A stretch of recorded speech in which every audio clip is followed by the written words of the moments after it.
So hello guys, this is your mentor Bharat Sahu welcomes you in the next informative video. Today we are continuing part B, that is vocational skill of artificial intelligence subject of class 10th.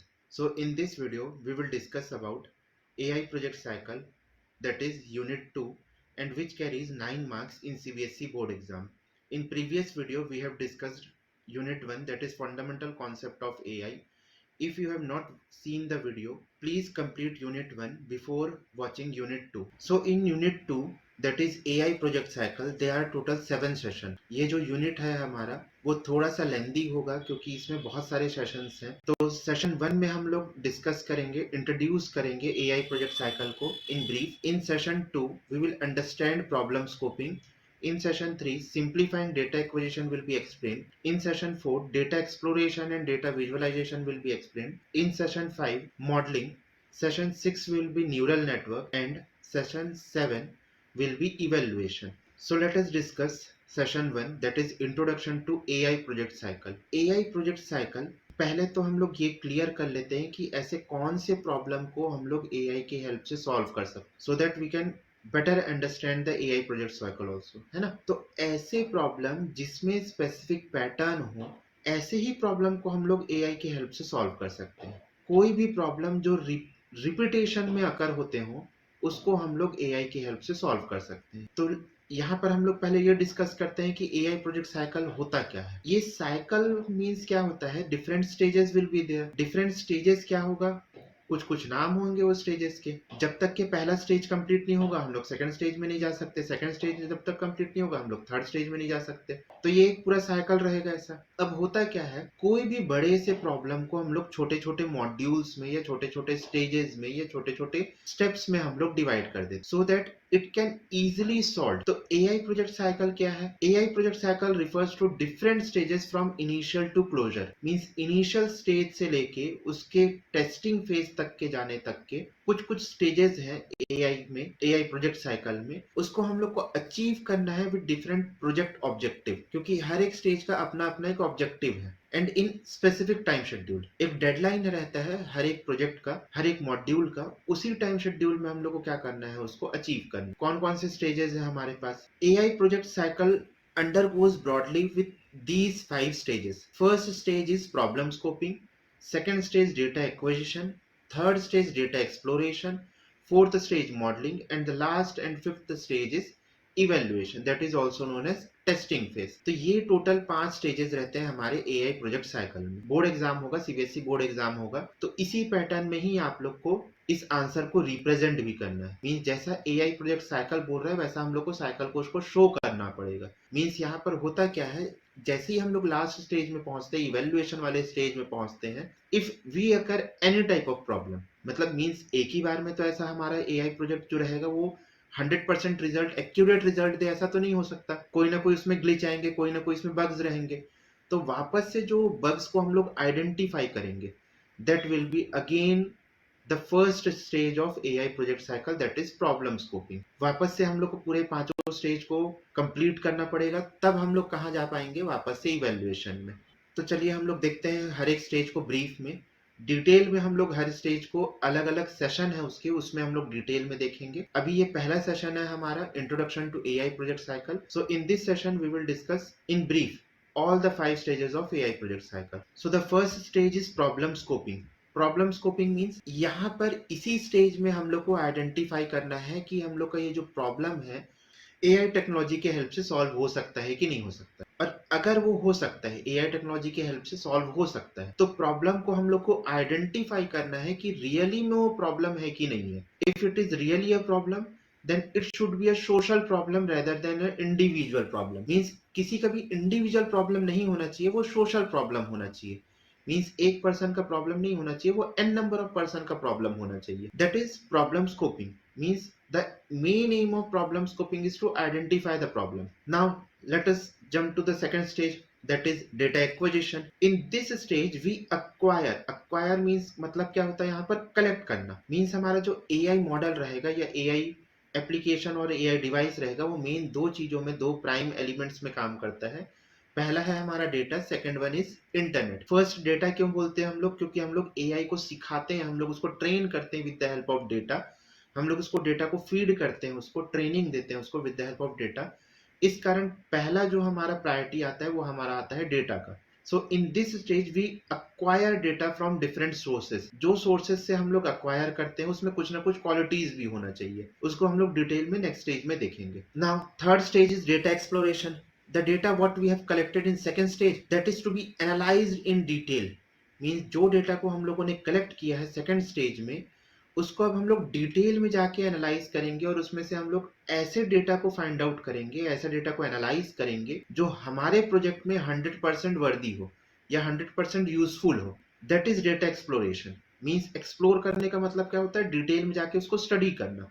That is detail में जाके जो study करते हैं उसको हम लोग analyse बोलते हैं। Now in fourth stage that is modelling. Fourth stage modelling में क्या होता है? यहाँ पर अब यहाँ पर मॉडलिंग में हम लोग बेस्ट एल्गोरिदम फाइंड आउट करते हैं for our AI problem. Best algorithm मतलब यहाँ पर हम लोग यहाँ इसी स्टेज में हम लोग प्रॉब्लम, इसी स्टेज में हम लोग प्रोग्रामिंग करते हैं और ऐसा बेस्ट एल्गोरिदम फाइंड आउट करते हैं। एल्गोरिदम क्या होता है? Step by step process to accomplish a task, उसी को हम लोग बोलते हैं यहाँ पर एल्गोरिदम। मीन्स एल्गोरिदम का छोटा सा डेफिनेशन है।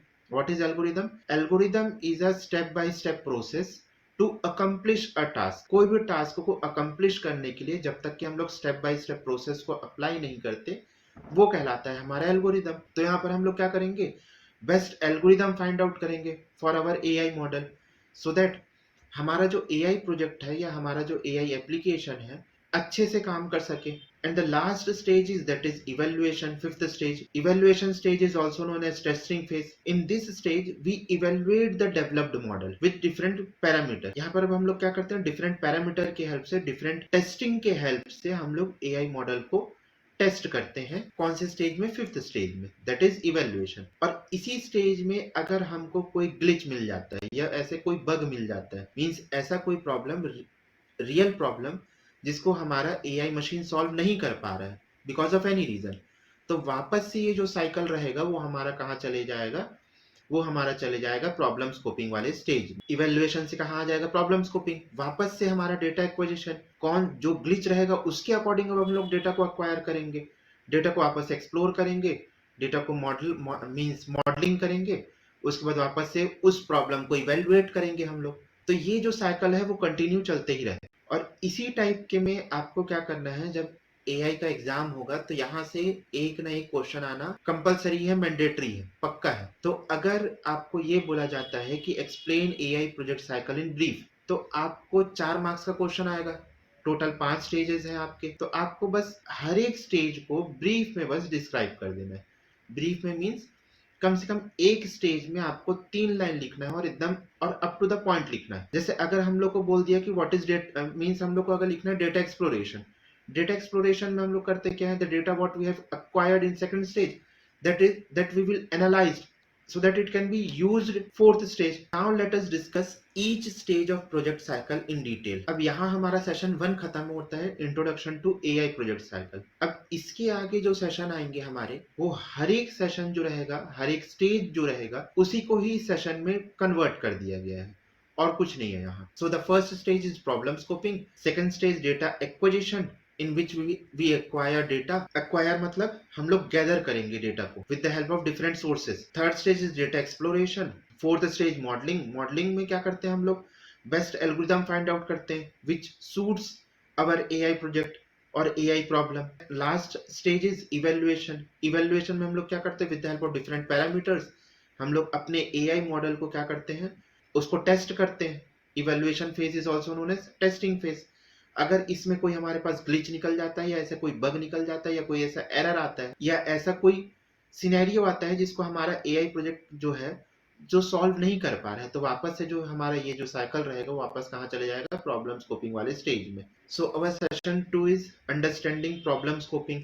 अब हम लोग प्रॉब्लम को आइडेंटिफाई कैसे करेंगे कि वो रियली में प्रॉब्लम है कि नहीं है? तो रियली में प्रॉब्लम है उसको हम लोग को आइडेंटिफाई करना पड़ेगा। तो यहाँ पर हम लोग पहला हमारा जो स्टेप रहेगा वो ये रहेगा कि हम लोग जो प्रॉब्लम हमारे पास में आया है to solve with the help of AI, उसको पहले हम लोग आइडेंटिफाई करेंगे कि क्या वो एआई की हेल्प से सॉल्व हो सकता है कि नहीं हो सकता। अब वो कैसे करेंगे? एआई के हेल्प से ऐसे ही प्रॉब्लम को सॉल्व किया जा सकता है आर्टिफिशियल इंटेलिजेंस की हेल्प से, जिसमें कोई स्पेसिफिक पैटर्न हो। मीन्स ऐसा प्रॉब्लम जो रिपीटेडली अपने आप को रिपीट करता हो, ऐसे प्रॉब्लम को ही हम लोग सॉल्व कर सकते हैं। किसके हेल्प से?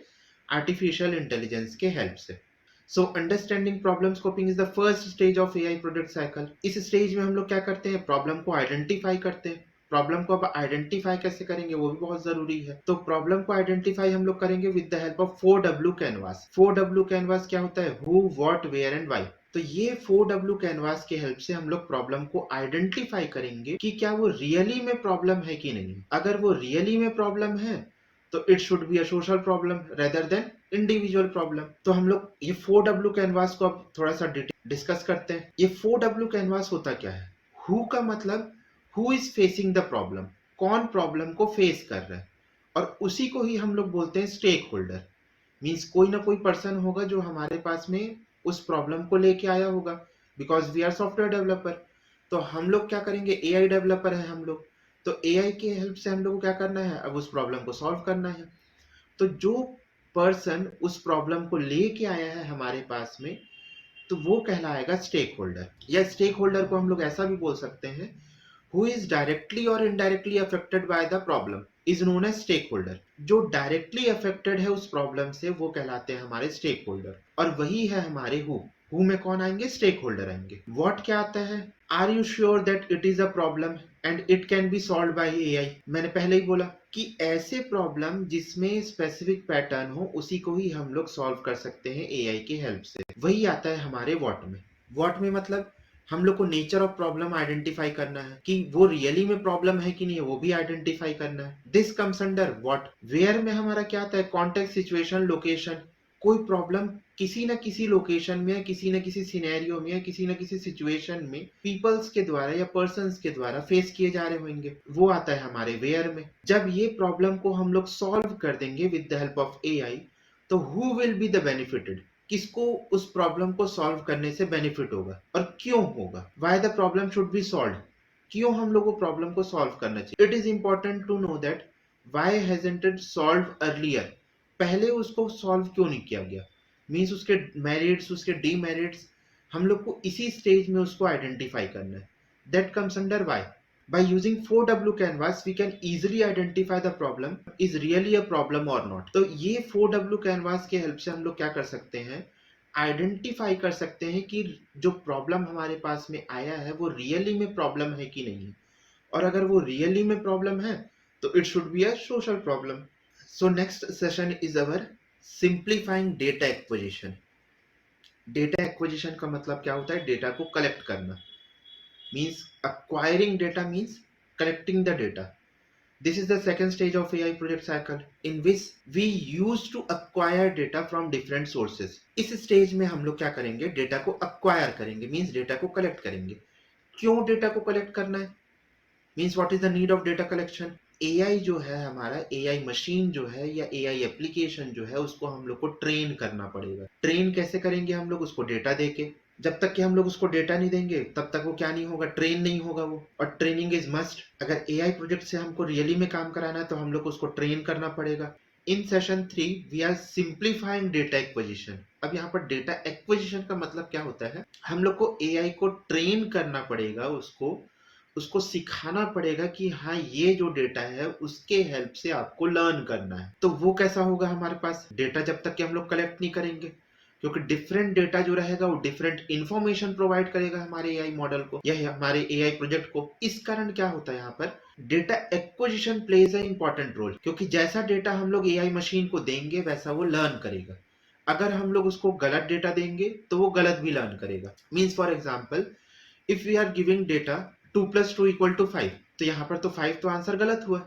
लेकिन अगर हम लोगों ने ये डेटा को एआई मशीन को दे दिया तो जो हमारा एआई मशीन जैसा ट्रेन होगा वैसे ही वो आंसर को प्रेडिक्ट करेगा। तो ये जो डेटा एक्विजिशन वाला जो स्टेज है वो क्रूशियल रोल प्ले करता है हमारे एआई मॉडल के लिए, हमारे एआई प्रोजेक्ट के लिए।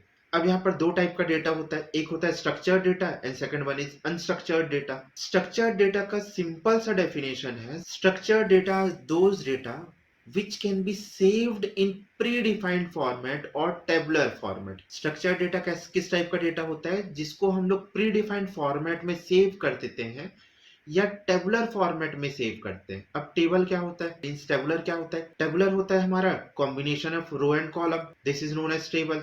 ऐसे डेटा जिसको हम लोग टेबुलर फॉर्म में रिप्रेजेंट करते हैं या सेव करते हैं और प्री डिफाइंड फॉर्मेट में सेव करते हैं, that are known as structured data. अब इसका एग्जांपल क्या है हमारा, एमएस एक्सेल, एमएस एक्सेस। अब डेटा जो सेव करते हैं हम लोग डेटाबेस में, डेटाबेस बहुत सारे हमारे पास डीबीएमएस के नाम है, एसक्यूएल है, माई एसक्यूएल है, ये सब क्या होता है हमारे स्ट्रक्चर्ड डेटा में आते हैं। Second one is unstructured data, just opposite to structured data. ऐसे डेटा जिसको हम लोग प्री डिफाइंड फॉर्मेट में सेव नहीं कर सकते because of their structure, means because of their size, उसको हम लोग बोलते हैं अनस्ट्रक्चर्ड डेटा। तो अनस्ट्रक्चर्ड डेटा क्या है, data which is not saved in predefined format, ऐसा डेटा जिसको हम लोग प्रीडिफाइंड फॉर्मेट में सेव नहीं कर सकते, और ऐसा डेटा जिसको हम लोग टेबुलर फॉर्मेट में भी सेव नहीं कर सकते, उसको हम लोग बोलते हैं स्ट्रक्चर्ड डेटा। अब अनस्ट्रक्चर्ड डेटा का एग्जांपल क्या है, जैसे कि हम लोग पोस्ट करते हैं सोशल मीडिया में और कमेंट करते हैं सोशल मीडिया में, वो सब क्या है हमारा अनस्ट्रक्चर्ड डेटा है।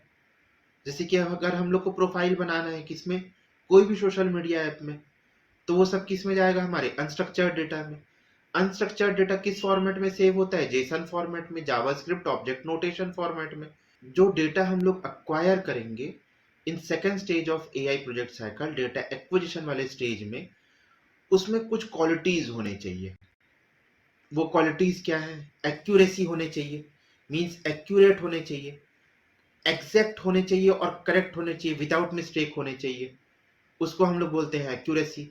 रेलिवेंट होने चाहिए, मीन्स जो हम लोग एआई प्रॉब्लम को सॉल्व कर रहे हैं उससे रेलिवेंट होने चाहिए, मीन्स हमारे एआई प्रोजेक्ट से रेलिवेंट होने चाहिए। थर्ड इज रिलायबल, रिलायबल मतलब ट्रस्ट वर्दी होना चाहिए डेटा जो है, मीन्स रिलायबल कैसे होगा, जब हम लोग रिलायबल सोर्सेज से उसको डेटा को अक्वायर करेंगे तब वो भरोसेमंद रहेगा, हमारा ट्रस्ट वर्दी रहेगा। वैलिडिटी होना चाहिए, information should B factual, means factual format में डेटा जो होना चाहिए, फैक्चुअल फॉर्मेट में हमारा इंफॉर्मेशन होना चाहिए, कलेक्टेड फ्रॉम रिकॉग्नाइज्ड सोर्स, टाइमलीलेस होना चाहिए, टाइमलीलेस हमारा अप टू डेट होना चाहिए, मींस मींस हम लोग अगर प्रोजेक्ट बना रहे हैं इन 2023, तो हमारा जो डेटा होना चाहिए वो करंट डेटा होना चाहिए। ऐसा नहीं कि हम लोग डेटा को जो अक्वायर किए हैं वो 2000 का अक्वायर किए हैं या 2020 का अक्वायर किए हैं, तो that will be outdated data. Timeliness क्या बोलता है, डेटा और information should be up to date. And last one is completeness होना चाहिए, कंप्लीट डेटा होना चाहिए वो, और रिटर्डेंट होना चाहिए। रिटर्डेंट मतलब ऐसा कोई डेटा ना हो जो रिपीटेड हो, that is known as redundant data. Means यहाँ पर रिटर्डेंट डेटा को हम लोग को रिमूव करना पड़ेगा, मीन्स जैसे कि हम लोग कोई भी इंफॉर्मेशन को हम लोग डेटा भी बोल देते हैं, ठीक है, ये इंफॉर्मेशन को हम लोग कंटेंट भी बोल देते हैं, तो ऐसा कोई भी डेटा नहीं होना चाहिए जो रिटर्डेंट हो, जो रिपीटेड हो। ऐसे डेटा को हम लोग को क्या करना पड़ेगा, उसको रिमूव करना पड़ेगा और कंप्लीट डेटा देना पड़ेगा, किसको, एआई मॉडल को या एआई प्रोजेक्ट साइकिल को। क्यों देना पड़ेगा, ताकि वो लर्न कर सके, ताकि वो ट्रेन हो। नाउ द रिलायबल सोर्सेस क्या क्या होने चाहिए हमारे, मेन तो हमारा ये है, क्योंकि जो जहां से हम लोग डेटा लेके आएंगे वो रिलायबल होना चाहिए, वो भरोसेमंद होना चाहिए। पहला है हमारा सर्वे, सर्वे मतलब ओपिनियन और response from group of stakeholder. Group of stakeholder means stakeholder कौन, जो प्रॉब्लम को फेस कर रहे हैं डायरेक्टली, वो कौन कहलाएंगे, स्टेक होल्डर कहलाएंगे। उनसे हम लोग उनके ओपिनियन और रिस्पॉन्सेस को इकट्ठा करेंगे, that will be our survey. Interview means one to one conversation from stakeholder, हो सकता है एक स्टेक होल्डर कुछ इंपॉर्टेंट इंफॉर्मेशन दे दे हमारे एआई के लिए, हमारे प्रोजेक्ट के लिए। Third one is observation, refers to human or machine watching the scenario, situation, context and collecting the data। Means उस सिनेरियो में, उस सिचुएशन में हम लोग खुद ऑब्जर्व करना पड़ेगा with the help of machine और with the help of human, so that हम लोगों को क्या मिल सके, रिलायबल डेटा मिल सके। Fourth one is web scrapping. Web scraping means different website से हम लोग, रिलायबल वेबसाइट से या गवर्नमेंट वेबसाइट से हम लोग डेटा को अक्वायर करें, that is known as web scraping. Means data ऐसे इंटरनेट के वेबसाइट से जहां से हम लोग एकदम फैक्चुअल इंफॉर्मेशन निकाल के लेके आए, that is called web scrapping. Fifth one is camera, collecting data in graphical format, वो हमारा वीडियो भी हो सकता है, इमेज भी हो सकता है, ये सब क्या कहलाएंगे? हमारे रिलायबल डेटा सोर्सेस कहलाएंगे। Data acquisition refers to understanding, gathering, filtering, cleaning data as per the required of AI project cycle for training purpose. Means ये जो डेटा हम लोग कलेक्ट कर रहे हैं in second stage of AI project cycle, वो क्यों कर रहे हैं हम लोग? ताकि हम लोग एआई प्रोजेक्ट को या एआई अपने मशीन को या एप्लीकेशन को हम लोग प्रॉपर ट्रेनिंग दे सके, so that it can predict the answer, predict the result according to the situation or scenario. Now, fourth session is our data exploration with data visualization. तो पहले हम लोग डेटा एक्सप्लोरेशन को समझ लेते हैं। जो डेटा हम लोग कलेक्ट किए हैं second stage of AI project cycle, that is data acquisition वाले स्टेज में, जस्ट इसके प्रीवियस वाले स्टेज में, उस डेटा जो कलेक्ट किए हम लोग, उसको हम लोग को डीप में जाके एक्सप्लोर करना पड़ेगा। एक्सप्लोर करने का मतलब क्या होता है? स्टडी करना और उसको एनालाइज करना। जो भी अनवांटेड वहां पर हमारे पास में डेटा है, अनवांटेड डेटा मतलब जो हमारे एआई प्रोजेक्ट के लिए रेलिवेंट नहीं है, उसको हम लोग रिमूव कर दे, that is data exploration. Means data exploration stage, data exploration का मतलब क्या होता है? डिटेल में जाके उसको एनालाइज करना, उसको स्टडी करना with an intention of understanding the nature of data. Data exploration is important as data is being collected from different sources. It is necessary to analyze the data, understand the nature of data, so that it can be used efficiently for training purpose. ये जो रहता है वो data exploration का stage है, ठीक है? उसको डिटेल में स्टडी करना, उसको डिटेल में एनालाइज करना, सो दैट हम लोग अपने एआई प्रोजेक्ट को अच्छे से ट्रेन कर सके। That comes under data exploration. Exploration का मतलब क्या होता है? एक्सप्लोर करना। अब डेटा विजुअलाइजेशन क्या होता है? जो अब यहाँ पर एक ह्यूमन का टेंडेंसी है कि कोई भी ऐसा इंफॉर्मेशन अगर वो ग्राफिकल फॉर्मेट में देख लेता है तो वो लॉन्ग टर्म तक की और इजीली समझ लेता है। तो डेटा विजुअलाइजेशन हम लोग क्यों कर रहे हैं? अब data visualisation refers to the process of representing data visually और graphically by using visual elements like chart, graph, diagram. ये सब हमारे विजुअल एलिमेंट है। तो इंपॉर्टेंस क्या है यहाँ पर डेटा विजुअलाइजेशन के? It is powerful way of representing bulk of data in visual form. अगर हमारे पास में 1 टीबी का डेटा है, वन टेराबाइट का डेटा है और 1 पेटाबाइट का डेटा है, तो उसको हम लोग को एनालाइज करने में थोड़ा टाइम लगेगा, लेकिन एआई मशीन उसको एनालाइज जल्दी कर सकता है। विद इन अ सेकंड वो क्या करेगा? With in a milli second वो क्या करेगा? उसको एनालाइज कर सकता है। ये डेटा को हम लोग को विजुअलाइज करना पड़ेगा so that we can identify which data is useful for our AI project. It is useful in understanding the nature of data easily. It is useful in exploring data in presentable format. So जो data visualization होता है वो क्या होता है? उसको properly present किया जा सकता है, प्रेजेंटेबल फॉर्मेट में प्रेजेंट किया जा सकता है। अब डेटा विजुअलाइजेशन के टूल्स हैं, मींस जो डेटा को हम लोगों ने कलेक्ट किया है, डेटा किस दो टाइप में हो सकते हैं, एक हमारा स्ट्रक्चर्ड डेटा, एक हमारा अनस्ट्रक्चर्ड डेटा। दोनों डेटा को जब हम लोग विजुअलाइज करते हैं तो उसके लिए हम लोग के पास में कुछ टूल्स हैं। तो first one is bubble chart. जैसे कि यहाँ पर आप लोग ग्राफ में देख सकते, जो बबल का रेशियो जो है या पैरामीटर जो है वो बड़ा है, उसका मतलब क्या है? सर्कल का या उस बबल का जो डेटा है वो हायर है कंपेरेटिव टू अदर बबल। और ये क्या है? हमारा न्यूमेरिक टाइप ऑफ डेटा को बिलोंग करता है। मतलब यहाँ पर हम लोग न्यूमेरिक टाइप ऑफ डेटा को यूज कर सकते हैं। यहाँ से आप लोग का डायरेक्ट क्वेश्चन आ सकता है, identify which of them is not numeric type of data visualization tool. इस टाइप के क्वेश्चन आ सकते हैं आपके डायरेक्टली इन एमसीक्यू में। 1 मार्क्स का क्वेश्चन, छोटा सा क्वेश्चन। यहाँ पर प्राइमरली यूज्ड क्या रहता है इसका? Show relationship between variable. Bigger bubble means bigger value. अगर बिगर बबल है तो उसका मतलब क्या होगा? बिगर वैल्यू होगा। Second one is line graph. It uses numeric type of data. ये भी हम लोग को क्या करता है? न्यूमेरिक टाइप ऑफ डेटा को यूज करता है। Line graph show trend in data at equal interval. यहाँ पर क्या करते हैं हम लोग? लाइन ग्राफ हम लोग अपने मैथ्स में भी बनाते हैं, 10th के मैथ्स। वो क्या करता है? ट्रेंड दिखाता है, मींस ऐसा किस पीरियड में जो हमारा पीक लेवल था वो दिखाता है हम लोग को line graph. Third one is pi graph. Pi graph में क्या करते हैं हम लोग? पूरा जो पाई रहता है हमारा वो स्लाइस के फॉर्म में रहता है और it uses same numeric type of data. Pie chart show the proportional size of them that make up a single data series to sum the item. एक एक जो स्लाइस रहता है वो क्या करता है? एक एक स्लाइस ऑफ पाई जो रहता है वो कुछ वेटेज को ऑब्टेन करता है। तो ये रहता है हमारा पाई ग्राफ। उसके बाद आ जाते हैं हम लोग बार ग्राफ में। Bar graph also uses same numeric type of data. यहाँ पर क्या करता है? बार जो रिप्रेजेंट करता है वो डेटा को रिप्रेजेंट करता है। जैसे कि यहाँ पर रेड कलर में, यहाँ पर इस साल का जो डेटा या इस मंथ का जो डेटा था वो हमारे पास बहुत ह्यूज अमाउंट में है, ये हम लोग यहाँ पर रिप्रेजेंट कर सकते हैं। उसके बाद में आता है हमारा हिस्टोग्राम।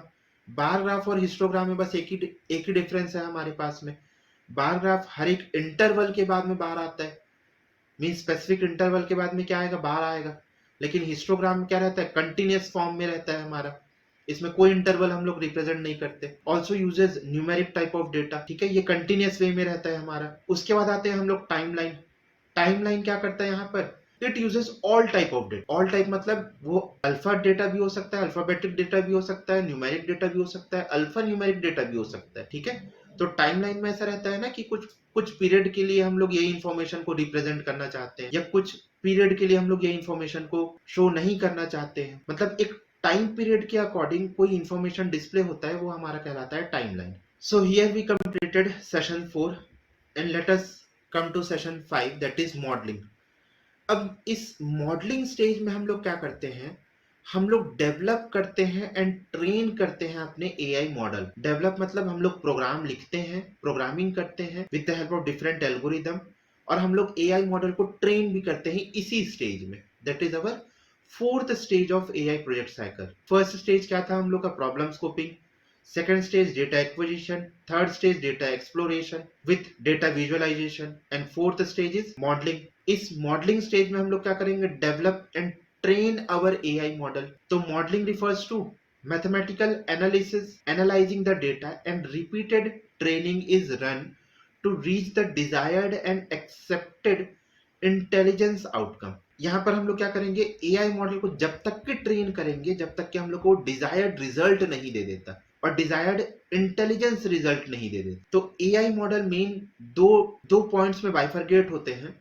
पहला है हमारा learning based AI model and second one is rule based AI model. तो रूल बेस्ड एआई मॉडल क्या बोलता है, हम लोग कोई भी चीज को स्पेसिफिक रूल दे दिए तो वो क्या कहलाएगा, रूल बेस्ड एआई मॉडल कहलाएगा। AI model is bifurcated into two parts, learning based AI model and rule based AI model. Learning based AI model वापस से दो पार्ट में बाइफरकेट होता है, machine learning and deep learning, that we have already discussed in unit 1। अगर आप लोगों ने यूनिट 1 का वीडियो कंप्लीटली नहीं देखा है तो मैं आपको रिफर करूंगा, पहले यूनिट 1 को आप लोग कंप्लीटली देख लीजिए, उसको समझ लीजिए, तब आप लोग यूनिट 2 में जंप कीजिए। नहीं तो यहाँ पर इस स्टेज में आपको कुछ समझ नहीं आएगा, इस यूनिट में आपको कुछ समझ नहीं आएगा until and unless you have not studied unit 1। तो यहाँ पर रूल बेस्ड एआई मॉडल क्या बोलता है, rule based AI model is also known as model driven AI model। It refers to the branch of AI where models are developed using algorithm having predefined label, rules, pattern and relationship। It is a system which derive decision about the right answer through explicit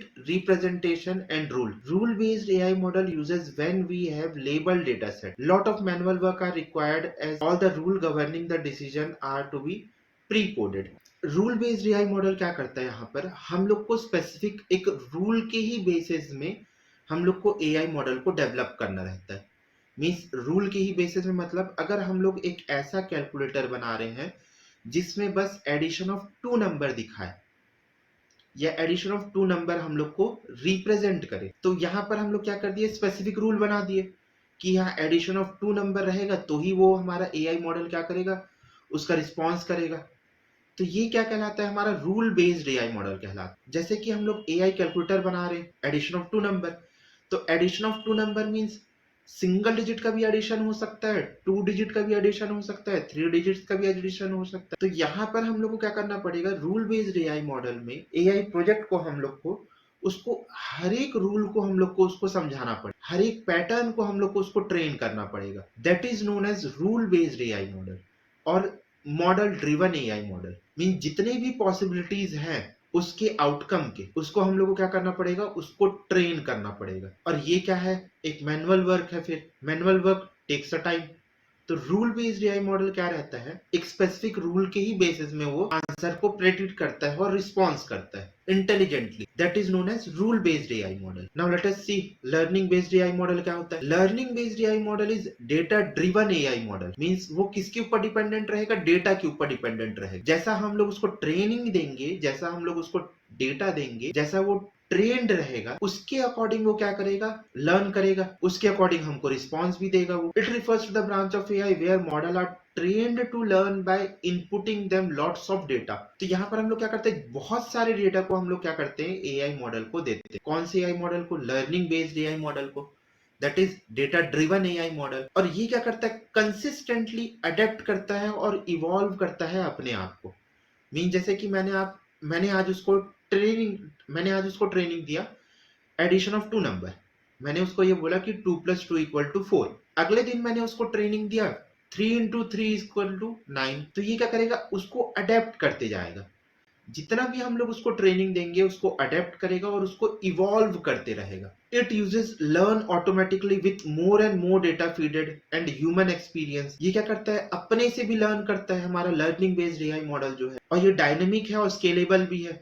rule based AI model हमारा static था, means वो constant था, और वो non scalable था, means वो अपने आप को एक्सटेंड नहीं कर सकता वो। तो लर्निंग बेस्ड एआई मॉडल यहाँ पर दो पार्ट में बाइफरकेट होता है। एक होता है हमारा मशीन लर्निंग, एक होता है हमारा डीप लर्निंग। ये दो चीजों को हम लोग ने डिस्कस कर चुका है यूनिट 1 में, लेकिन फिर भी हम लोग इस यूनिट में उसको आपस से डिस्कस कर लेते हैं। मशीन लर्निंग क्या होता है यहाँ पर, machine learning it is a branch of AI that enable machine to progressively learn and improve at task with experience without being explicit programmed and by the use of data। तो machine learning क्या करता है यहाँ पर, with the use of data वो progressively learn करता है with the help of experience।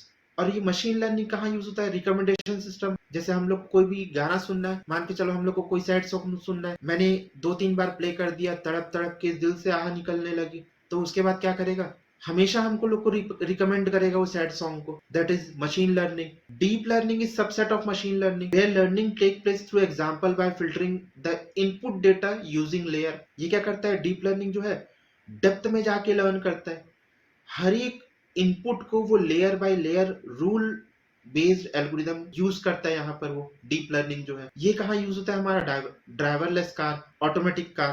पहले हम लोगों ने ये देखा था कि डेटा हमारा दो टाइप का रहता है, structured data and unstructured data. वहीं पर जब हम लोग दूसरे सिनेरियो में आते हैं तो डेटा जो है हमारा वापस से दो पार्ट में बाइफरकेट हो जाता है। मींस डेटा का जो है वो दो पार्ट होता है, एक होता है लेबल डेटा, एक होता है अनलेबल डेटा। लेबल डेटा का मतलब ये होता है ऐसा कोई भी ऑब्जेक्ट जिसका स्पेसिफिक नाम हो वो क्या कहलाता है, लेबल डेटा हो। और ऐसा डेटा जिसका कोई स्पेसिफिक नाम नहीं है वो अनलेबल डेटा कहलाता है। जैसे कि आप लोग इस स्लाइड में भी देख सकते हैं, ये जो है हमारा वो क्या है, हार्ट शेप का है, ये क्या है, स्क्वायर, ऑक्टागोन, ये ट्राइंगल, ये रेक्टेंगल, ये स्टार। ठीक है, तो ये क्या है, हमारा लेबल डेटा है। ये हर एक शेप का हम लोगों ने क्या दिया है, नाम दिया है, तो ये क्या कहलाएगा, हमारा लेबल डेटा। अनलेबल डेटा मतलब हम लोगों ने बस शेप दे दिया है या हम लोगों ने इंफॉर्मेशन दे दिया है लेकिन उसका कोई भी लेबल नहीं दिया है, वो कहलाएगा हमारा अनलेबल डेटा। तो यहाँ पर हम लोग लर्निंग बेस्ड अप्रोचेस को देख लेते हैं। लर्निंग बेस्ड अप्रोच होते हैं यहाँ पर कुछ कुछ हमारे।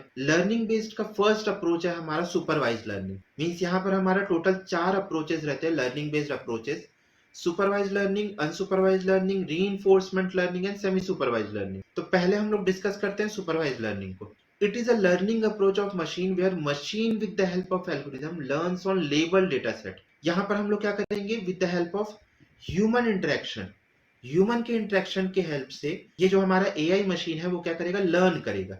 जैसे कि हम लोगों ने यहाँ क्या दिया, डिफरेंट शेप के नाम दे दिए, और इस डेटा को हम लोगों ने क्या दे दिया, इस इंफॉर्मेशन को हम लोग किसको दे दिए, हमारे एआई मशीन को दे दिए। ये क्या हो गया, हमारा ट्रेन हो गया हमारा एआई मॉडल हमारा। इसके बाद जब भी हम लोग उससे क्वेश्चन करेंगे तो on the basis of data saved in AI machine उसके अकॉर्डिंग हम लोग को वो आंसर निकाल के देगा। कौन, एआई मशीन। तो ये क्या करेगा, हमारा सुपरवाइज लर्निंग जो रहता है ये हमेशा एक्यूरेट रिजल्ट प्रोड्यूस करता है। सुपरवाइज मतलब हम लोगों को सुपरविजन देना है एआई मशीन को, हम लोग को सुपरवाइज करना है एआई मशीन को so that it can trained properly. जैसे कि हम लोग क्लास में करते हैं, जो टीचर्स रहते हैं वो क्या करते हैं, आपको ट्रेन करते हैं, आपको समझाते हैं हर एक कॉन्सेप्ट को। उसके बाद में हम लोग क्या करते हैं, with the help of test हम लोग क्या करते हैं, आपको कितना समझ में आया वो हम लोग आइडेंटिफाई करते हैं। That is our supervise learning. Means कोई एक पर्सन जो है वो आपको सुपरवाइज कर रहा है, आपको सिखा रहा है कि ये चीज जो है, ये कॉन्सेप्ट जो है वो ऐसे वर्क कर रहा है। That is supervised learning. Next one is unsupervised learning.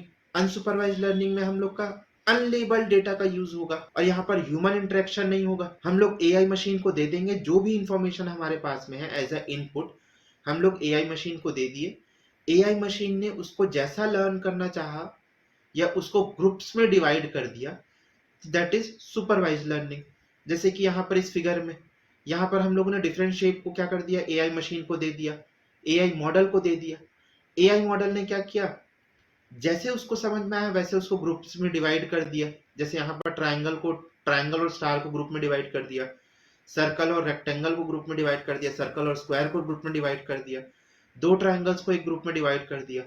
तो ऐसे डिफरेंट ग्रुप्स में, डिफरेंट क्लस्टर्स में उसको डिवाइड कर देगा। उसके बाद में अगर हम लोग इससे एआई मॉडल से हम लोग क्वेश्चन करते हैं और ट्रेनिंग और टेस्टिंग करते हैं उसका, तो ये ग्रुप को या ये क्लस्टर को हम लोग को पूरा का पूरा डिस्प्ले कर देगा। कौन? Unsupervised learning. The prediction is not specific, और एक्यूरेट भी नहीं रहता इसका जो रिजल्ट रहता है वो। किसका? अनसुपरवाइज्ड लर्निंग का। सुपरवाइज्ड लर्निंग का 100% एक्यूरेट रिजल्ट रहता है, क्योंकि वो लेबल डेटा का यूज करता है।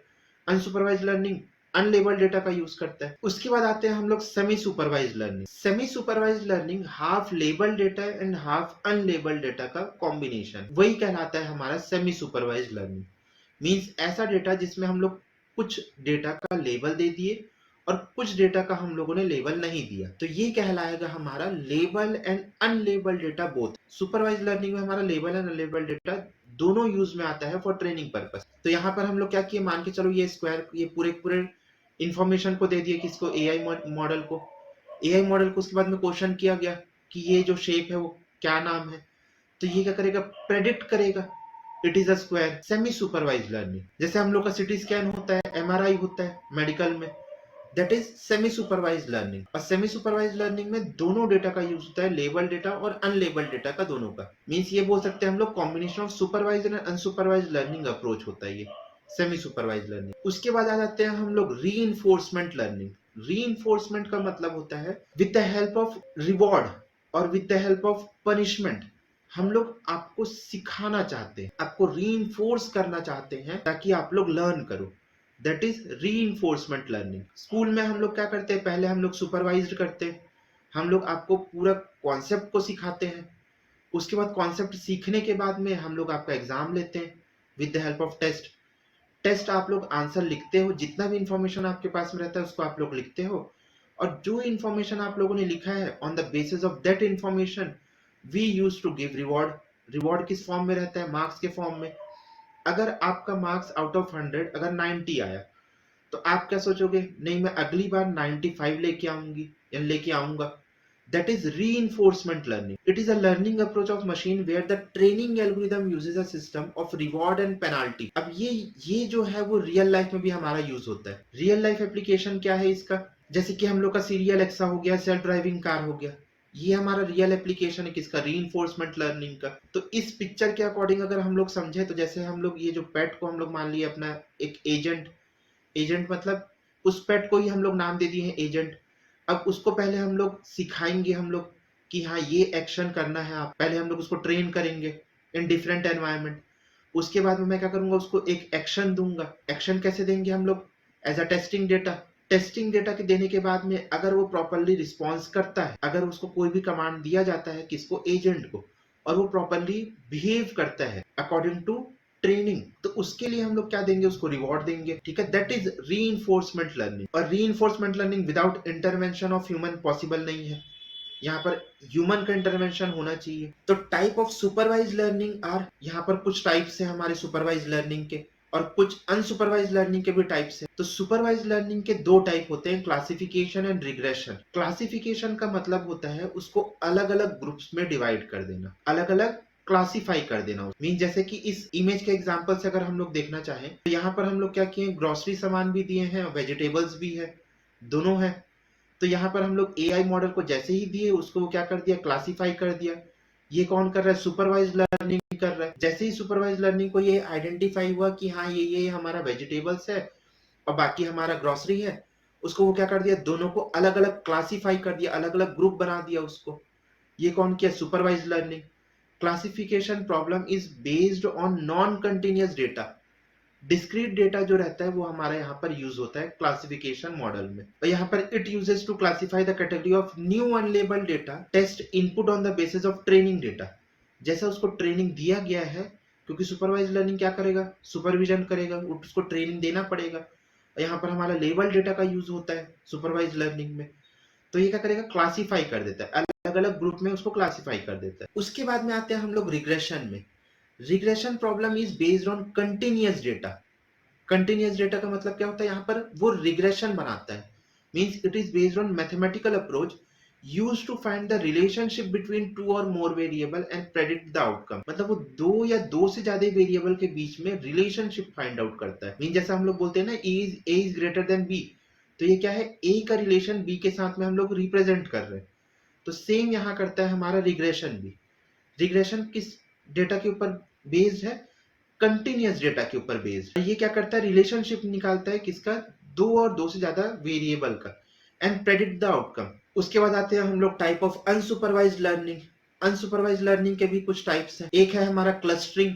क्लस्टरिंग मतलब अलग अलग ग्रुप में डिवाइड कर देना उसको प्रॉपर उसके सिमिलरिटीज के अकॉर्डिंग। क्लस्टरिंग का मतलब क्या होता है, it grouped unlabelled data based on their similarities और डिफरेंसेस। तो उसके सिमिलरिटीज के अकॉर्डिंग वो क्या करेगा, अलग अलग ग्रुप में उसको डिवाइड कर देगा।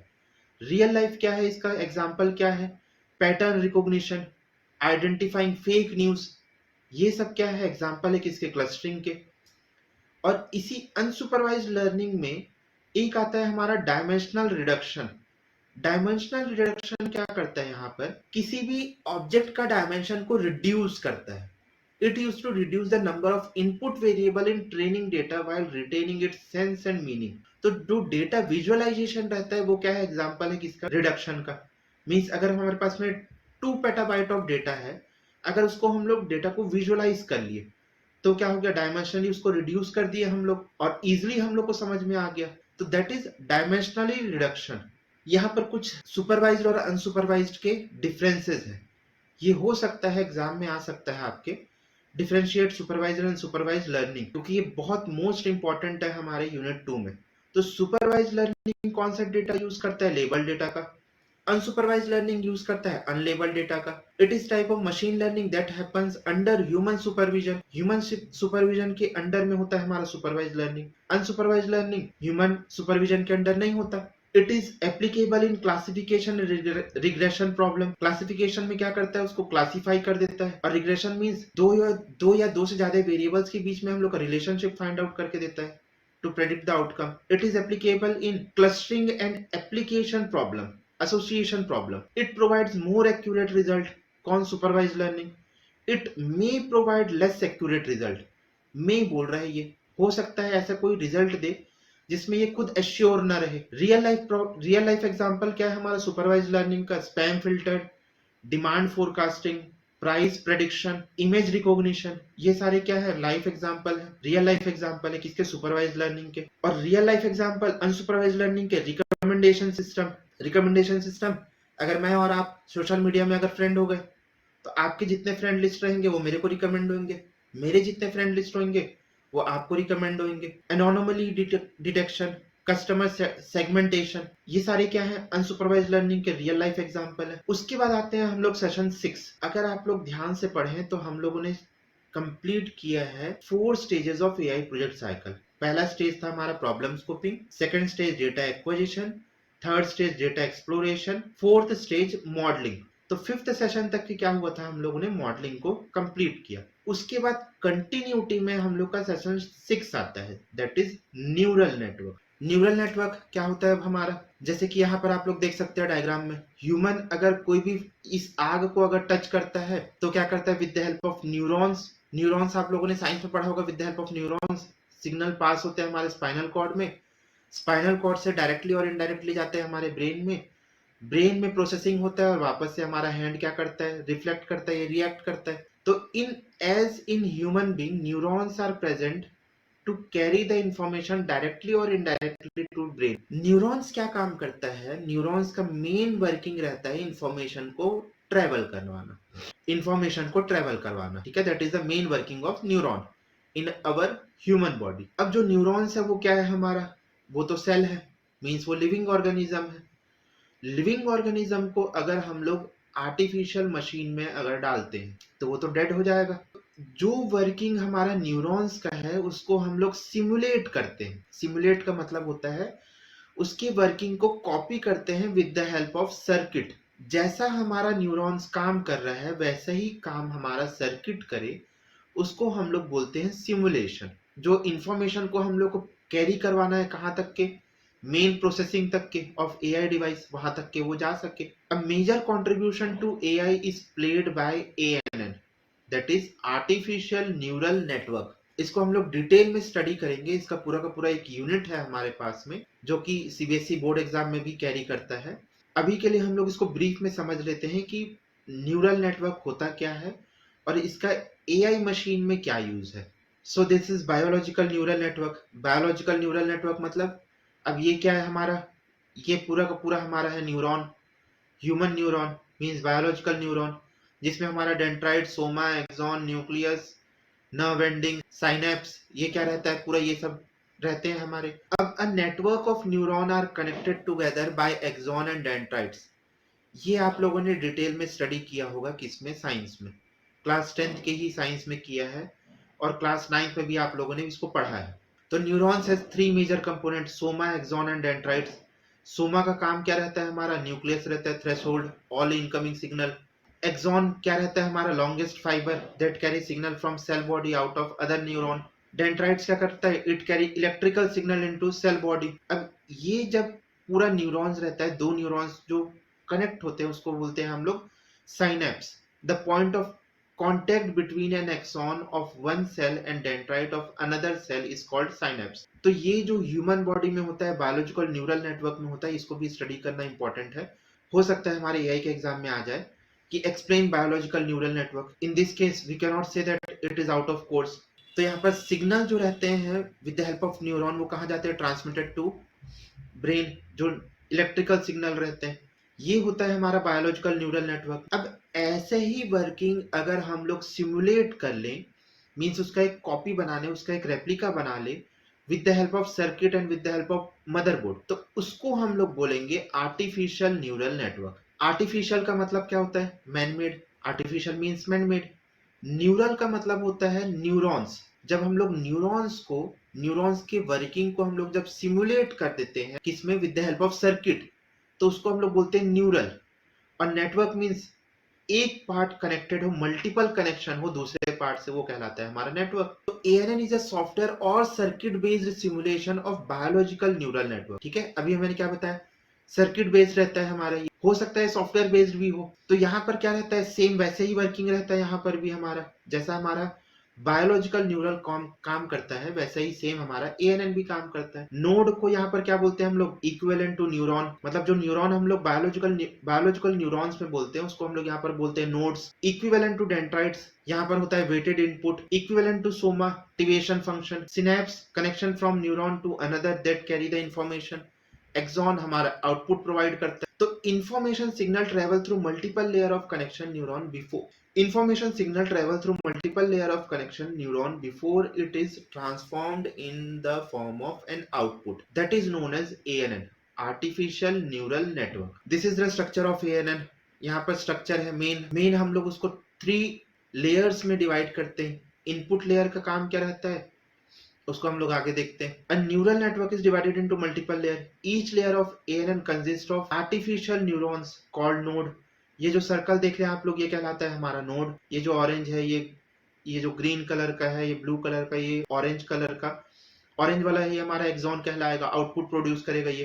तो यहाँ पर मेन हमारा 3 लेयर रहता है। So structure of ANN is divided into 3 layer, 3 major layer, input layer, hidden layer and output layer. और डेटा फ्लो डायरेक्शन कैसा रहता है हमारा, इनपुट लेयर से आएगा हमारा आउटपुट लेयर में। इन एएनएन अ नोड और neuron is artificial equivalent to neuron. ठीक है, जैसा हमारा न्यूरॉन काम करता है सिग्नल को पास करना, वैसे ही हमारा नोड भी काम करता है इसमें ANN. It consist of weighted input. Weighted input मतलब ऐसा कोई ना कोई नेटवर्क तो कहां पर एक्टिव होगा, या नोड हमारा एक्टिव होगा, that is known as weighted input, that is dendrites. Activation function soma and one output. ठीक है, एक आउटपुट आएगा, that will be axon. So ये क्या है हमारा, first layer is called input layer. Input layer का यहाँ पर 2 काम होता है, इंफॉर्मेशन को गैदर करना, ट्रेवल कर देना सेकेंड लेयर में, that is the main working of input layer. मान के चलिए यहाँ पर क्या हुआ, जैसे ही हमने आग को टच किया, नोइंगली और अननोइंगली, यहाँ पर क्या हुआ, पहला हमारा टिश्यू बर्न हुआ, जिस बॉडी पार्ट से हमने टच किया हमारा टिश्यू बर्न हुआ। टिश्यू जैसे ही बर्न हुआ, हमारा न्यूरॉन्स को सिग्नल मिला कि हमारा कोई बॉडी पार्ट जल रहा है। न्यूरॉन्स ने इमीडिएटली एक्शन लिया, एक्टिव हो गए हमारे न्यूरॉन्स। तो ये न्यूरॉन्स क्या वर्क किए हमारे, इंफॉर्मेशन को ट्रेवल किए दूसरे न्यूरॉन को, यही सेम काम करता है हमारा इनपुट लेयर, इंफॉर्मेशन को गैदर करना और ट्रेवल कर देना नेक्स्ट लेयर को। हिडन लेयर क्या काम करता है, हिडन लेयर हमारा रहता है मेन स्पाइनल कॉर्ड और हमारा ब्रेन, ये कहलाता है हमारा हिडन लेयर। उसके बाद में लास्ट आता है हमारा एक आउटपुट, इसको हम लोग डिटेल में डिस्कस करेंगे, नॉट टू वरी, डिटेल में इसको डिस्कस करेंगे, एक पूरा का पूरा यूनिट है इसमें हमारा एएनएन का, उसमें हम लोग डिटेल में इसको डिस्कस करेंगे। ओके, यही हमारा functionality of each layer. Input layer का काम क्या है, the first layer of ANN whose role is to acquire the data and feed to the neural network। जैसा वो acquire करेगा डेटा को, वो क्या करेगा, न्यूरल नेटवर्क को फीड कर देगा और उसको पास कर देगा to the next connected layer without altering the data. Hidden layer का काम क्या है, उसको प्रोसेस करना, रिस्पॉन्सिबली प्रोसेस करना उसको। आउटपुट लेयर का काम क्या है, यहाँ पर जो भी उसको प्रोसेस मिला है उसको वहां पर डिस्प्ले कर देना। This is axon of biological neural network, यहाँ पर हम लोग उसको बोलते हैं output layer. It is the third layer of ANN, it is connected to the hidden layer whose role is to acquire the data from hidden layer। This layer used to simply provide the final output to the user। Training is necessary process for every ANN and it is process in which the ANN gets familiar with the problem it need to solve। To train ANN we use training data। Training data किस type का training data, supervise learning, unsupervise learning and reinforcement learning, ये तीनों data हम लोग use करते हैं ANN को train करने के लिए। Supervise learning approach is commonly used in training ANN. Supervise learning जो रहता है एएनएन को ट्रेन करने में वो कॉमनली यूज्ड होता है हमारा। अब यहाँ पर एक आता है बैक प्रोपोगेशन का कॉन्सेप्ट। बैक प्रोपोगेशन हम लोग किसको बोलते हैं, मान के चलिए हम लोगों ने इमेज, इस एप्पल का इमेज को एएनएन को दिया टू आइडेंटिफाई द इमेज। उसने क्या किया, इनपुट लेयर ने इंफॉर्मेशन को गैदर किया और उसको without altering the information travel कर दिया किसको, सेकंड लेयर को। सेकंड लेयर ने उसको प्रोसेस किया, प्रोसेस करने के बाद में आउटपुट लेयर ने उसको डिस्प्ले कर दिया एज अ फाइनल आउटपुट। और यहाँ पर हम लोग ने दिया था एप्पल का इमेज, उसने प्रेडिक्ट किया टोमेटो का इमेज, तो ये तो हमारा आंसर जो है वो गलत रिजल्ट आया, गलत आंसर आया। तो जब हम लोग के पास में जो आउटपुट है वो करेक्ट नहीं आता है, तब हम लोग इसको बैक प्रोपगेशन का कॉन्सेप्ट को फॉलो करते हैं।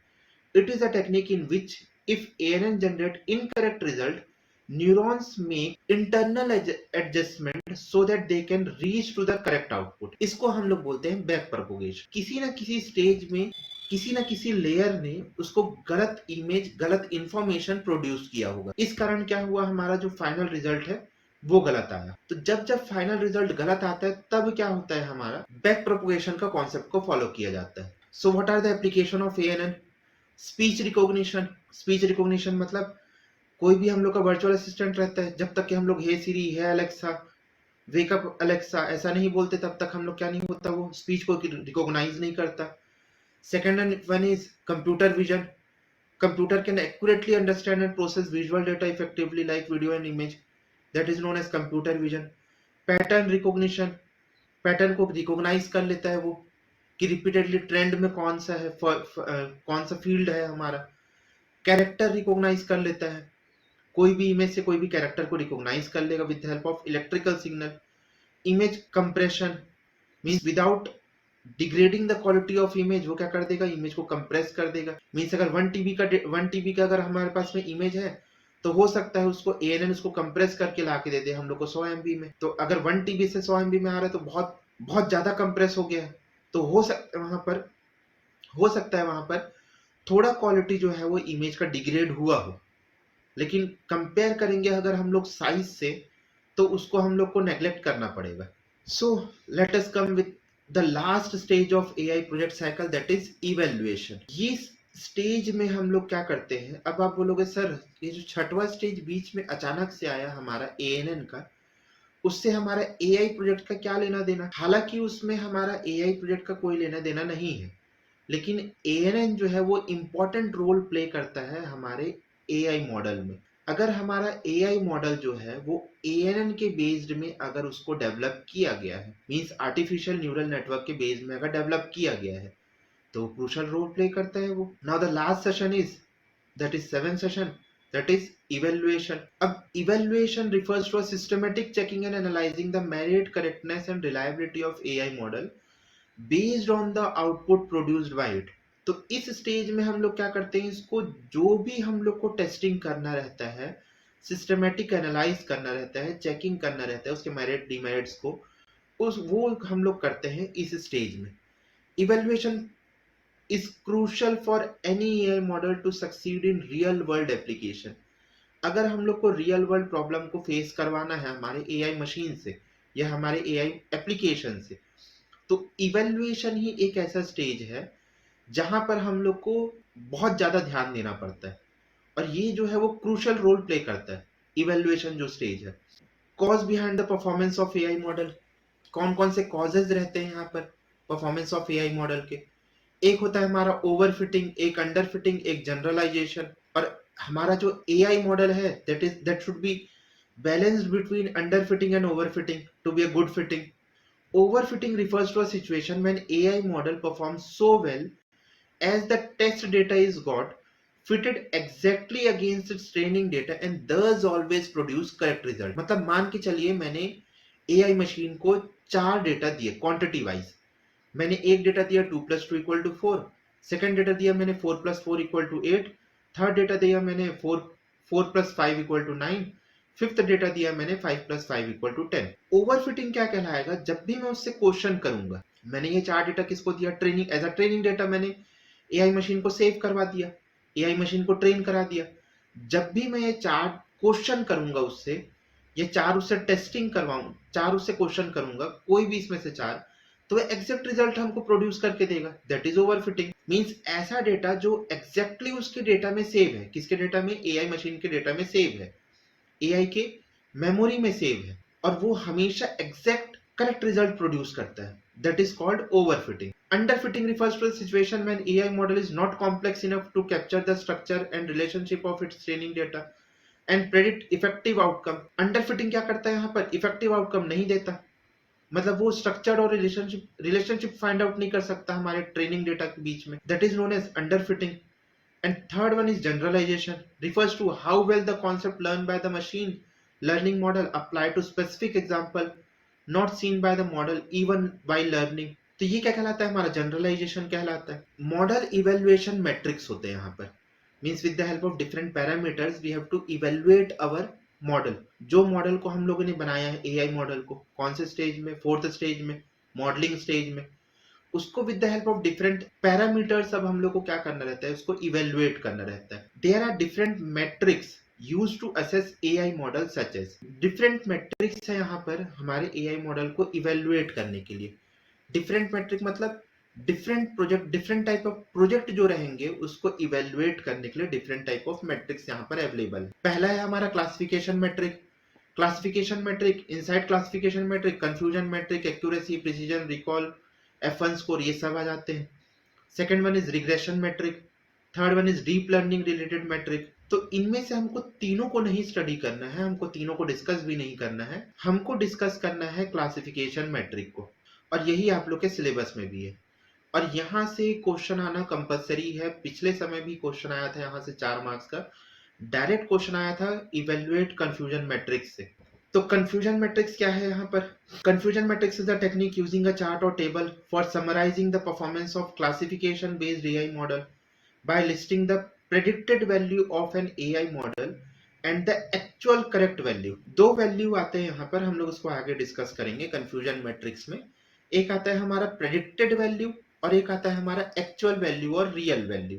तो पहले हम लोग एक्चुअल वैल्यू को देख लेते हैं। एक्चुअल वैल्यू मतलब जो हम लोगों ने ऑब्जर्व किया है और मेजर किया है, that represent as a actual result. और एक्चुअल वैल्यू का 2 पैरामीटर आता है। 2 पैरामीटर क्या है, ट्रू और फॉल्स। एक्चुअल वैल्यू 2 ही पैरामीटर में हमको रिजल्ट देते हैं, ट्रू में और फॉल्स में। Predicted value, the outcome or the result of the AI model produced on the basis of its algorithm and learning। मतलब जो AI मॉडल ने लर्न किया है on the basis of algorithm और with the help of training data, उसके basis में जो value को प्रेडिक्ट कर रहा है और रिजल्ट को प्रेडिक्ट कर रहा है, that is known as predicted value. और प्रेडिक्टेड वैल्यू 2 होंगे, या तो सही होगा या तो गलत होगा, that represent positive and negative. तो एक्चुअल वैल्यू को हम लोग रिप्रेजेंट करते हैं ट्रू और फॉल्स से, प्रेडिक्टेड वैल्यू को हम लोग रिप्रेजेंट करते हैं पॉजिटिव और नेगेटिव, इतना ध्यान में रखिए। उसके बाद आगे चलते हैं। एक्चुअल वैल्यू ट्रू और false, predicted value positive and negative. तो सब कुछ यहाँ पर इंपॉर्टेंट टर्म्स आते हैं हमारे पास में कंफ्यूजन मैट्रिक में। इसको हम लोग डिस्कस करेंगे, बहुत डिटेल में डिस्कस करेंगे। इसका पूरा का पूरा एक यूनिट है हमारे पास में, इसको बहुत डिटेल में डिस्कस करेंगे। पूरा का पूरा यूनिट है हमारे पास में इवैल्यूएशन का, वहां पर भी हम लोग डिस्कस करेंगे और यहाँ भी हम लोग इस यूनिट में भी हम लोग ट्राई करेंगे इसको क्लियर करने का। तो कुछ टर्म्स होते हैं हमारे कंफ्यूजन मैट्रिक्स में। True positive, that is refers to an instance for which both predicted value of AI model and actual value are positive। मतलब एक्चुअल वैल्यू भी सही है और प्रेडिक्टेड वैल्यू भी पॉजिटिव है, that is known as true positive. मतलब जो AI model ने प्रोड्यूस किया है रिजल्ट को, वो तो सही है और हमारा एक्चुअल वैल्यू भी सही है, that is known as true positive. True negative refers to an instance for which both predicted value of the AI model and actual value are negative। True negative क्या कहता है? Actual value तो सही है। True negative क्या आता है? Refers to an instance for which both predicted value of AI model and actual value of are negative। मतलब दोनों जो है वो नेगेटिव आया, that is known as true negative। False positive, also called type 1 error, refers to an instance for which predicted value of the AI model is positive but actual value is negative। यहां पर क्या बोल रहा है? Predicted value हमारा क्या है? Positive है, बट एक्चुअल वैल्यू नेगेटिव है। मतलब एक्चुअल वैल्यू हमारा क्या है? फॉल्स है। That will called false positive. False negative क्या आएगा? ऑल्सो कॉल्ड टाइप 2 एरर, जहां पर हमारा एक्चुअल वैल्यू तो पॉजिटिव है लेकिन प्रेडिक्टेड वैल्यू हमारा नेगेटिव है, that will be called false negative error। false negative, ठीक है, also called type 2 error। इसको हम लोग टेबल के हेल्प से समझते हैं। फॉर्मेट ऑफ कंफ्यूजन मैट्रिक्स, देखिए दो फॉर्मेट है यहाँ पर। हालांकि हमारे बुक में एक ही फॉर्मेट दिया है, लेकिन ये दोनों फॉर्मेट में से कोई भी फॉर्मेट आपके एग्जाम में आ सकता है। अगर ये कंफ्यूजन मैट्रिक्स आपका क्लियर है, मतलब आपको 4 मार्क्स आने से कोई नहीं रोक सकता। पहले हम लोग जाएंगे प्रेडिक्टेड वैल्यू में। प्रेडिक्टेड वैल्यू में दो वैल्यू रहता है, पॉजिटिव और नेगेटिव। एक्चुअल वैल्यू में भी दो वैल्यू रहता है, ट्रू और फॉल्स। तो जब ऐसा कोई टेबल आएगा हमारे पास में, ऐसा कोई कंफ्यूजन मैट्रिक्स आएगा जिसमें प्रेडिक्टेड वैल्यू ऊपर दिया है टॉप में, ठीक है, तो पहले पॉजिटिव फिर नेगेटिव। पॉजिटिव में हम लोग जाएंगे ऐसे हॉरिजॉन्टल वाइज। हॉरिजॉन्टल वाइज मतलब पॉजिटिव के कॉलम में हम लोग जाएंगे हॉरिजॉन्टल वाइज। तो पहले हम लोग लिख लेंगे P, पॉजिटिव का P, उसके बाद में वापस से P, दोनों ये में, दोनों बॉक्स में। वापस से आ जाएंगे नेगेटिव में। नेगेटिव में भी हम लोग हॉरिजॉन्टल में जाएंगे, नेगेटिव और नेगेटिव। ये जो हम लोग 1 लिखे हैं और ये जो 0 लिखे हैं वो हम लोग अपने लिए लिखे हैं, ऐसा आपको एग्जाम में नहीं दिया जाएगा, नहीं आपको मिलेगा ऐसा। ट्रू को हम लोग रिप्रेजेंट करते हैं 1 से और पॉजिटिव को हम लोग रिप्रेजेंट करते हैं 1 से। तो जब ये ट्रू और ये पॉजिटिव जब दोनों सेम रहता है तो ये कहलाता है हमारा ट्रू। जब ये ट्रू और ये 0, मतलब ये 1 है और ये 0 है, तो क्या ये दोनों सेम है? क्या नहीं है, तो यहाँ पर आएगा हमारा फॉल्स नेगेटिव। ये 0 और ये 1 ये दोनों सेम है? क्या नहीं है, तो यहाँ आएगा हमारा फॉल्स पॉजिटिव। ये 0 और ये 0 ये हमारा सेम है, तो यहाँ आएगा हमारा ट्रू नेगेटिव। ये पहला सिनेरियो है। सेकंड सिनेरियो में आते हैं, जब प्रेडिक्टेड वैल्यू हम लोग का साइड में दिया रहेगा और एक्चुअल वैल्यू टॉप में दिया रहेगा, तो एक्चुअल वैल्यू में क्या आता है? दो वैल्यू आता है, ट्रू और फॉल्स। प्रेडिक्टेड वैल्यू में दो वैल्यू आता है, पॉजिटिव एंड नेगेटिव। तो पॉजिटिव में हम लोग लिख दिए 1, ट्रू में हम लोग लिख दिए 1। अब ये दोनों वैल्यू को फाइंड आउट करो कि ये 1 और ये 1 दोनों सेम है कि नहीं। हाँ, दोनों सेम है, तो यहाँ पर हम लोग लिख देंगे ट्रू। सेकेंड सिनेरियो आता है हमारा, जब प्रेडिक्टेड वैल्यू हम लोग को दिए रहेगा साइड में। जब प्रेडिक्टेड वैल्यू साइड में दिए रहेगा तो हम लोग को नीचे में क्या लिखना है? पॉजिटिव और नेगेटिव। और एक्चुअल वैल्यू जब हमारा टॉप में दिया रहेगा तो हम लोग को नीचे लिखना है ट्रू और फॉल्स। हम लोग को हमेशा जाना है प्रेडिक्टेड वैल्यू के तरफ। पहले हम लोग प्रेडिक्टेड वैल्यू को फाइंड आउट करेंगे कि हम लोग का वो टॉप में दिया है कि साइड में दिया है। अगर वो साइड में दिया है प्रेडिक्टेड वैल्यू तो वेल एंड गुड, अगर टॉप में दिया है तो और अच्छी बात है, कोई दिक्कत नहीं। पॉजिटिव वैल्यू में हम लोग रिप्रेजेंट कर देंगे उसको 1 से और एक्चुअल वैल्यू को रिप्रेजेंट कर देंगे, एक्चुअल वैल्यू के ट्रू को हम लोग रिप्रेजेंट कर देंगे 1 से। यहां पर हम लोग क्या करेंगे? ये पॉजिटिव को हम लोग लिख दिए है 1। पॉजिटिव में अब हम लोग जाएंगे वर्टिकली। ये जो वर्टिकल रो है हमारा, ये ऐसा जो रो है वर्टिकली, इसमें अब हम लोग जाएंगे ऐसे वर्टिकली। पहले सिनेरियो में कैसे गए थे हम लोग? हॉरिजॉन्टली गए थे, मतलब टॉप टू बॉटम आए थे ऐसे हॉरिजॉन्टल वे में। इसमें अब हम लोग कैसे जाएंगे? वर्टिकली जाएंगे। पॉजिटिव का पी पी को पहले लिख दो दोनों में, नेगेटिव का एन और एन को पहले लिख दो। उसके बाद आइडेंटिफाई करो ये वन और ये वन सेम है क्या, यहाँ पर लिख दो ट्रू। ये वन और ये जीरो सेम है क्या, यहाँ लिख दो फॉल्स। सेम वही वाला सिनेरियो। इसको और एक बार डिस्कस करेंगे हम लोग इवेल्युएशन वाले यूनिट में, डिटेल में डिस्कस करेंगे उसको। Using confusion matrix you need to compute the following value to evaluate the AI model. यहाँ पर हम लोग को क्या करना रहता है, ये कुछ 4 वैल्यूज रहते हैं, 4 वैल्यूज को हम लोग को कंप्यूट करना रहता है। एक बात ध्यान में रखना, अगर आपको बोल दिया एक्यूरेसी रेट, तो आपको फाइंड आउट करना है उसको कंप्यूट करना है in the terms of percentage. Same वैसी प्रिसीजन रेट बोल दिया तो आपको फाइंड आउट करना है किसमें? परसेंटेज में। अब एक्यूरेसी रेट क्या होता है? This is a percentage of time the prediction out of all the observation are correct. जितना भी प्रेडिक्शन था ऑब्जर्वेशन के कंपैरिजन में सब सही है, वो कहलाता है हमारा एक्यूरेसी रेट। ऑब्जर्वेशन मतलब एक्चुअल वैल्यू, prediction मतलब prediction value, precision rate, this is the rate at which the desirable prediction turn out to be correct। मतलब desirable जो result था हमारा, desirable जो prediction था वो हमारा क्या हुआ? सही हुआ। that is known as precision rate। recall, it is the rate of correct positive prediction out of overall number of position instance in the data set। F1 score, it is the measure of balance between precision and recall। मतलब दोनों के बीच का जो balance रहता है वो कहलाता है हमारा F1 स्कोर। ये कुछ हमारे फॉर्मूलेज हैं सबके, accuracy rate, precision, F1 score, recall, इसको आप लोग को रटना पड़ेगा और कोई ऑप्शन नहीं है। एक्यूरेसी में हम लोग क्या करते हैं, ट्रू पॉजिटिव को न्यूमरेटर में, डिनोमिनेटर में रख। अब ये कुछ एग्जांपल है, इसको हम लोग डिस्कस करेंगे यूनिट 2 में, मतलब जब हम लोग का इवेल्युएशन वाला यूनिट आएगा उसमें हम लोग इसको डिटेल में डिस्कस करेंगे। नॉट टू बॉदर हियर, ठीक है, बॉदर करने की कोई जरूरत नहीं है। ये सेकंड क्वेश्चन है हमारा किसका? इवेल्युएशन मैट्रिक्स का ही, कंफ्यूजन मैट्रिक्स का।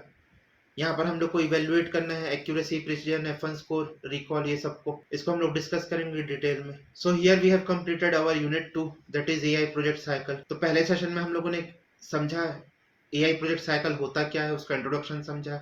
In second session problem scoping क्या होता है with the help of 4W canvas. In session 3 simplifying data acquisition, data को हम लोग कैसे एक्वायर करेंगे और with the help of data different data sources कैसे एक्वायर करेंगे। In session 4 data exploration, data को हम लोग कैसे एक्सप्लोर करेंगे, एनालाइज करना। In session 5 modelling, best algorithm that suits our AI model. In session 6 neural network, ANN, artificial neural network. In session 7 evaluation. हालांकि हम लोग सेशन 7 को उतने अच्छे से स्टडी नहीं किए हैं, उतने अच्छे से डिस्कस नहीं किए हैं, लेकिन बिलीव मी जब हम लोग का यूनिट 7 हम लोग को डिटेल में स्टडी करना है इसको इवेल्युएशन, तो वहां पर हम लोग अच्छे से उसको डिस्कस करेंगे इवेल्युएशन मैट्रिक्स को या कंफ्यूजन मैट्रिक्स को with the help of different example. So I hope you like the video. If you find the video is informative to you, please like and subscribe the video and share the video to your friends so that they can also be benefited with the video, and subscribe the channel to get instant notification as soon as the video will be uploaded, new video will be uploaded. So thank you guys.